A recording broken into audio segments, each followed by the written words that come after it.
Hello students, मैं S S Chandrawat स्वागत करता हूं आप सभी का विनायक एजुकेशन ग्रुप के इस ऐप के ऊपर।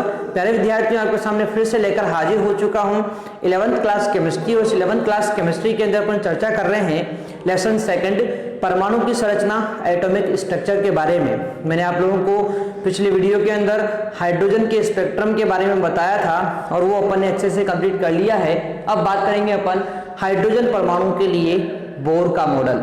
देखो, वैज्ञानिक हुए हैं नील्स बोर और इन्होंने परमाणु की संरचना का व्याख्या करने के लिए, हाइड्रोजन स्पेक्ट्रम की व्याख्या करने के लिए इन्होंने अपना एक मॉडल प्रस्तुत किया जिसे बोर का परमाणु मॉडल कहते हैं। अब इसके कुछ महत्वपूर्ण बिंदु हैं जिनके बारे में अपन यहाँ पर चर्चा करेंगे, तो ध्यान से आप लोग इसको देखने का प्रयास यहाँ पर कीजिए।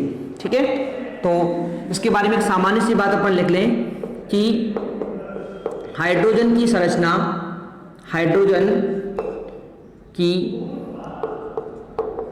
संरचना, हाइड्रोजन परमाणु की संरचना की बात कर रहे हैं। ठीक है ना, तो एक वर्ड यहां पर और जोड़ लेते हैं अपन, हाइड्रोजन परमाणु की संरचना,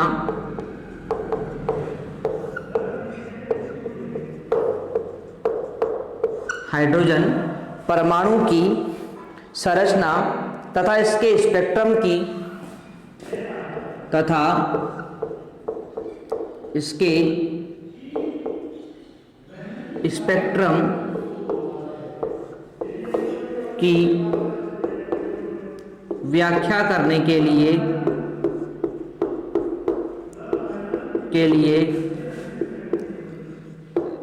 नील्स बोर ने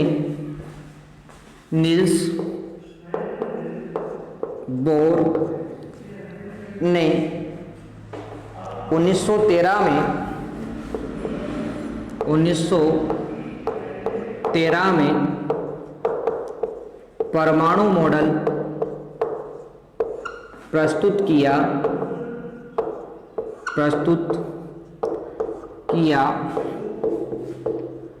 जिसके मुख्य बिंदु निम्न प्रकार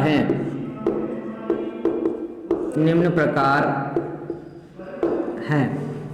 ठीक है, अब इसके कौन कौन से मुख्य बिंदु हैं इनके बारे में अपन यहाँ पर चर्चा करेंगे। एक को अपन ध्यान से यहाँ पर लिखते रहेंगे साथ के साथ और इसको समझते भी रहेंगे। ठीक है, तो देखो भाई, यहाँ पर पहली बात ये बोलते हैं कि हाइड्रोजन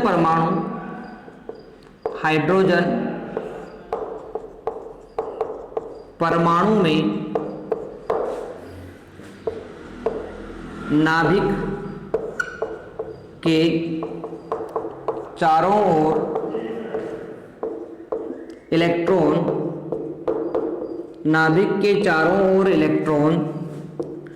निश्चित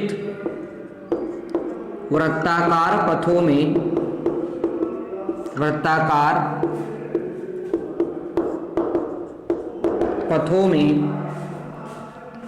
चक्कर लगाते हैं।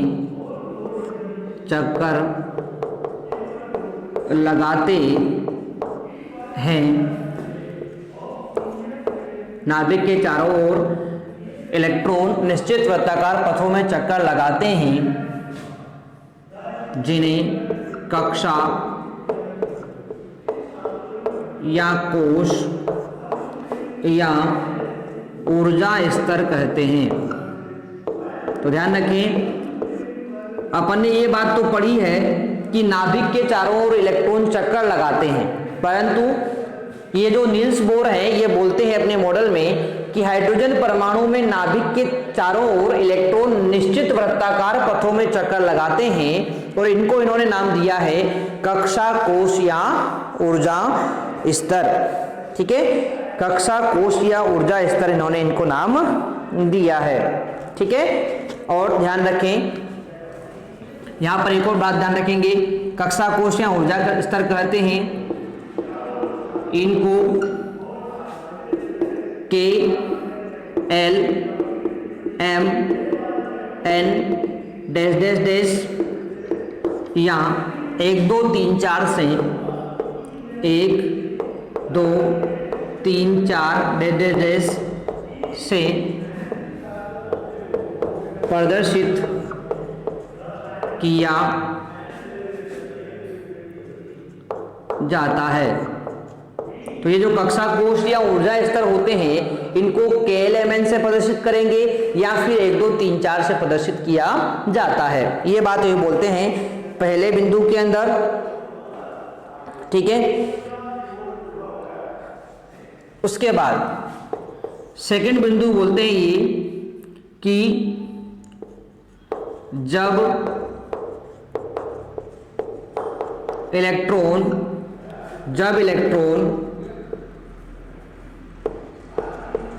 उच्च ऊर्जा स्तर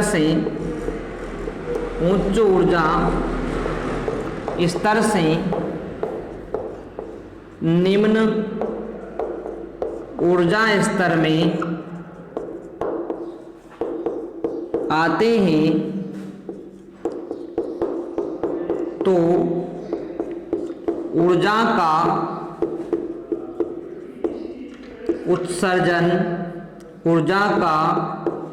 उत्सर्जन करते हैं तथा जब निम्न ऊर्जा स्तर से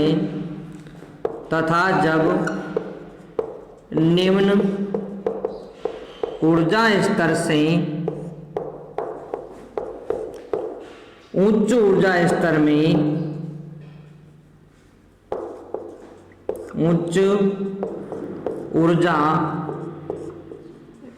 में जाते हैं तो ऊर्जा का अवशोषण होता है, ठीक है। अब देखो इस चीज को अपन यहां पर समझने का प्रयास करेंगे। देखो जैसे मैं एक सिंपल सी बात आपको बता दूं कि ये हाइड्रोजन परमाणु की संरचना देखो, ध्यान से देखो, आपको चित्र बनाना नहीं है, बस समझना है इस बात को। देखो ये नाभिक है, इसके नाभिक के चारों ओर इलेक्ट्रॉन क्या कर रहे हैं, विभिन्न कक्षाओं में चक्कर लगा रहे हैं, निश्चित वृत्ताकार कक्षाओं में क्या कर रहे हैं, चक्कर लगा रहे हैं, इस प्रकार से, ठीक है। अब देखो इनको नाम दे देता हूं मैं, पहली कक्षा K है, फिर L है, फिर M है, आगे N इस प्रकार से बढ़ती जाएगी, ठीक है। अब सुनो ध्यान से, यहां पर K L M N इस प्रकार से कक्षाएं हैं, इनमें इलेक्ट्रॉन क्या कर रहे हैं, चक्कर लगा रहे हैं। तो ध्यान रखना भाई, एक बात आपको विशेष ध्यान रखनी है, ये बात तो समझ में आ गई कि नाभिक केंद्र में है, इसके चारों तरफ विभिन्न वृत्ताकार कक्षाएं होगी जिनमें इलेक्ट्रॉन क्या करते हैं, चक्कर लगाते हैं, और इन्हीं को अपन क्या बोलते हैं, कक्षा कोष या ऊर्जा स्तर कहते हैं, जिसको आप लोग KLMN से भी प्रदर्शित कर सकते हैं या फिर 1 2 3 4 से भी प्रदर्शित कर सकते हैं, ठीक है। अब सुनो, ये जो सेकंड बात अपन ने यहाँ पर लिखी है, इस चीज को अपन समझने की कोशिश कर रहे हैं। यहाँ पर चित्र आपको नहीं बनाना है, ध्यान से देखिए, इस चीज को अपन समझने का प्रयास यहाँ पर करें तो देखो एक बात हमेशा ध्यान रखना कि नाभिक के पास में जो कक्षक होता है ना, नाभिक के पास में जो कोष होता है, इस पास वाले कोष की ऊर्जा कम होती है और जो दूर वाला कोष होता है उसकी ऊर्जा क्या होती है, ज्यादा होती है। यानी ध्यान रखें कि ये जो पहले वाला कक्षक है ना, ये नाभिक के पास में है, इसलिए उसकी ऊर्जा क्या होगी, कम होगी, और इसीलिए इसको निम्न ऊर्जा स्तर कहते हैं। क्या बोलते हैं इसको, निम्न ऊर्जा स्तर इसको अपन कहते हैं, निम्न ऊर्जा स्तर इसको अपन बोलते हैं। और जैसे जैसे अपन दूरी बढ़ती जाएगी नाभिक से, वैसे वैसे ऊर्जा भी क्या होती जाएगी, बढ़ती जाएगी, तो इसकी तुलना में वो क्या हो जाएगा, उच्च ऊर्जा स्तर हो जाएगा। हो गया भाई। तो पास वाले की ऊर्जा कम होती है, दूर वाले की ऊर्जा क्या होती है, ज्यादा होती है, और भी आगे बढ़ते जाएंगे तो ऊर्जा लगातार बढ़ती जाएगी, ठीक है। अब सुनो ध्यान से, अब यहां पर एक बात ये बोलते हैं कि यदि इलेक्ट्रॉन उच्च ऊर्जा स्तर से कहां आए, निम्न में आए, इलेक्ट्रॉन कहां आए, उच्च ऊर्जा स्तर में कहां जाए, उच्च ऊर्जा स्तर से निम्न ऊर्जा स्तर में आ जाता है, तो वो हमेशा ऊर्जा का उत्सर्जन करेगा। अब क्यों करेगा भाई, क्योंकि उच्च ऊर्जा स्तर में उसकी ऊर्जा ज्यादा थी, ठीक है। निम्न ऊर्जा स्तर में ऊर्जा में क्या आएगी, कमी। अब ऊर्जा में कमी कब आएगी, जब वो अपने पास उपस्थित अतिरिक्त ऊर्जा को उत्सर्जित कर दे, तभी तो कमी आएगी, ठीक है। तो भाई हमेशा जब उच्च ऊर्जा स्तर से इलेक्ट्रॉन निम्न ऊर्जा स्तर में आएगा तो वो ऊर्जा का क्या करेगा, उत्सर्जन करेगा। ये बात आप लोग ध्यान रखेंगे। और इसका उल्टा कि यदि इलेक्ट्रॉन कहाँ है, निम्न ऊर्जा स्तर में है, निम्न ऊर्जा स्तर से कहाँ जाना चाहता है, वो उच्च ऊर्जा स्तर में जाना चाहता है। अब निम्न से कहाँ जा रहा है, उच्च में जा रहा है। अभी इसके पास ऊर्जा कम है, अब इसको उच्च में जाना है तो इसको क्या करना पड़ेगा, ऊर्जा का अवशोषण करना पड़ेगा, तभी तो इसके पास ज्यादा ऊर्जा होगी और तभी ये उच्च में जा पाएगा। ठीक है ना। तो ध्यान रखेंगे आप लोग कि हमेशा जब इलेक्ट्रॉन उच्च ऊर्जा स्तर से निम्न में आता है तो ऊर्जा का उत्सर्जन करता है, जब निम्न से उच्च में जाता है तो ऊर्जा क्या करता है, अवशोषित करता है। ये कौन बोलता है, आपका बोर के मॉडल का दूसरा बिंदु बोलता है। ठीक है, तो ये चीज आपको समझ में आनी चाहिए। इसके बाद यहां पर तीसरा बिंदु ये बोलते हैं कि यहां पर जो ये ऊर्जा है ना भाई, ऊपर से नीचे आने पर ऊर्जा उत्सर्जित हुई, नीचे से ऊपर जाने पर ऊर्जा क्या हुई, अवशोषित हुई। तो ये दोनों अवस्थाओं के मध्य जो संक्रमण ऊर्जा है ना, इसको यहां पर प्रदर्शित करने का एक तरीका बताया है भाई। ठीक है, यहां पर एक चीज बताई गई है, मैं आपको बताता हूं पहले। डेल्टा ई अंतर, डेल्टा ई अंतर वाली दो स्थायी अवस्थाओं, वाली दो स्थायी अवस्थाओं, दो स्थायी अवस्थाओं के संक्रमण के समय, के संक्रमण के समय उत्सर्जित अथवा अवशोषित, उत्सर्जित अथवा अवशोषित विकिरण को, विकिरण की आवृत्ति को लिख सकते हैं, कि आवृत्ति को निम्न प्रकार से प्रदर्शित किया जाता है।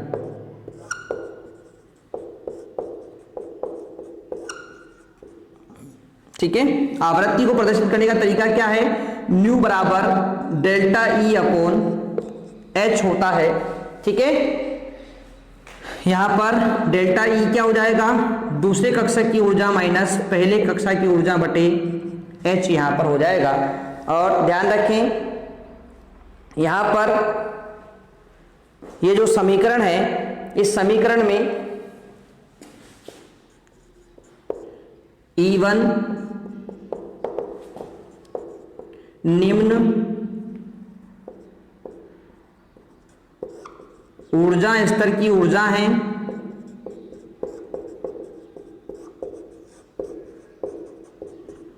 और E2 उच्च ऊर्जा स्तर की ऊर्जा है। और ध्यान रखें यहां पर ये जो समीकरण यहां पर अपने पास है, न्यू बराबर डेल्टा ई बटे एच, इस समीकरण को अपन बोर का आवृत्ति का नियम कहते हैं। इस समीकरण को बोर का आवृत्ति का नियम कहते हैं। अब देखो इसका मतलब क्या है, इस चीज को मैं आपको समझा दूं। देखो अपन क्या बोल रहे थे कि इलेक्ट्रॉन उच्च से निम्न में आता है या निम्न से उच्च में जाता है। उच्च से निम्न में आता है तो ऊर्जा का उत्सर्जन करता है, निम्न से उच्च में जाता है तो ऊर्जा का अवशोषण करता है। अब देखो चाहे ऊर्जा का उत्सर्जन करना हो चाहे ऊर्जा का अवशोषण करना हो, ये हमेशा विकिरणों के रूप में होता है। किसके रूप में होता है, विकिरणों के रूप में। उत्सर्जन भी विकिरणों के रूप में होगा, अवशोषण भी विकिरणों के रूप में होगा। अब इन दोनों ऊर्जा स्तरों में जो ऊर्जा का अंतर है ना, उसको बोल रहे हैं अपन डेल्टा ई। उच्च ऊर्जा स्तर, निम्न ऊर्जा स्तर, दोनों के अंदर ऊर्जा का जो अंतर है उसको क्या बोल रहे हैं, डेल्टा ई बोल रहे हैं। ठीक है, तो अंतर, डेल्टा ई अंतर वाली दो अवस्थाओं के संक्रमण के समय, संक्रमण का मतलब ऊपर से नीचे या नीचे से ऊपर जाने पर उत्सर्जित या अवशोषित विकिरण की जो आवृत्ति होती है ना वो क्या होगी, तो आप लोग ध्यान रखेंगे न्यू बराबर डेल्टा ई बटे एच होगी। यहाँ पर E1 जो होगा ये निम्न ऊर्जा स्तर की ऊर्जा है, E2 उच्च ऊर्जा स्तर की ऊर्जा है, और H तो आप लोग जानते हैं प्लांक नियतांक है, ठीक है ना। तो ये जो समीकरण यहाँ पर बताई है इसको बोर की आवृत्ति का नियम बोलते हैं। कभी पूछ लिया जाए कि बोर की आवृत्ति के नियम के समीकरण बताइए तो आप लोग यहाँ से इस चीज को बता सकते हैं, ठीक है। तो ये था अपना बोर मॉडल के 3 बिंदु जो अपन ने यहाँ पर कंप्लीट कर लिए हैं। यहां तक की बात आपको बिल्कुल समझ में आनी चाहिए, ठीक है। चलो इसके बाद अगले बिंदु के बारे में बात करें तो साथ के साथ आप लोग इस चीज को नोट करते रहें यहाँ पर, ठीक है। बहुत सारे बिंदु इससे संबंधित हैं जिनको अपन यहाँ पर पढ़ने वाले हैं। तो बोर मॉडल का अगला और बहुत ही महत्वपूर्ण बिंदु यहाँ पर आने वाला है और इसके बारे में चर्चा करें तो देखो अगला बिंदु बोलता है कि किसी कक्षा या कोश या ऊर्जा स्तर में चक्कर लगा रहे इलेक्ट्रॉन का कोणीय संवेग, कोणीय संवेग को अपन MeVr से प्रदर्शित करेंगे। कोणीय संवेग h बटे 2 पाई क्या होगा, h बटे 2 पाई का पूर्ण गुणज होता है, पूर्ण गुणज होता है।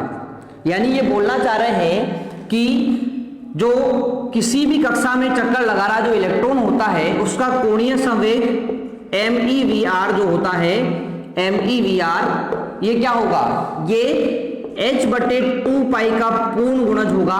पूर्ण गुणज का मतलब अपन इसको n से गुणा कर देंगे और n की जगह पर क्या जाएगा, n की जगह पर कोई भी पूर्ण संख्या आ जाएगी। पूर्ण संख्या मतलब 1 2 3 4 इस प्रकार से यहां पर आ सकता है, ठीक है ना। तो ध्यान रखें बहुत ही इंपॉर्टेंट नियम ये है जो एग्जाम में आप लोगों से पूछा जा सकता है। तो ये मैंने आपको बता दिया है कि कोई भी कक्षा में इलेक्ट्रॉन यदि चक्कर लगा रहा है तो उस इलेक्ट्रॉन का कोणीय संवेग यानी MeVr जो होगा वो h बटे 2 पाई का पूर्ण गुणज होगा, यानी कि NH बटे 2 पाई के बराबर होगा। यहाँ पर n क्या है, पूर्णांक है, 1 2 3 4 कुछ भी हो सकता है। Me तो आप लोग जानते हैं इलेक्ट्रॉन का द्रव्यमान है, V इलेक्ट्रॉन का वेग है, R परमाणु की त्रिज्या है, N पूर्णांक संख्या है, H प्लांक नियतांक है और पाई तो आप लोग जानते हैं, ठीक है। तो इस प्रकार से ये कुल 4 नियम यहाँ पर इस बोर मॉडल से संबंधित हैं जो मैंने आप लोगों को यहाँ पर बता दिए हैं। अब इन्हीं 4 नियमों को जो है इस बोर मॉडल के अंदर दिया गया है, यानी कि बोर मॉडल के ये प्रमुख 4 बिंदु जो हैं वो यहीं पर समाप्त हो जाते हैं। अब इसके बाद कुछ पॉइंट इससे संबंधित और हैं जिनको अपन पढ़ेंगे नेक्स्ट क्लास में। तो यहाँ तक की विषय वस्तु आप लोग अच्छे से कंप्लीट करेंगे। मिलते हैं अपन नेक्स्ट में, तब तक के लिए टेक केयर, बाय।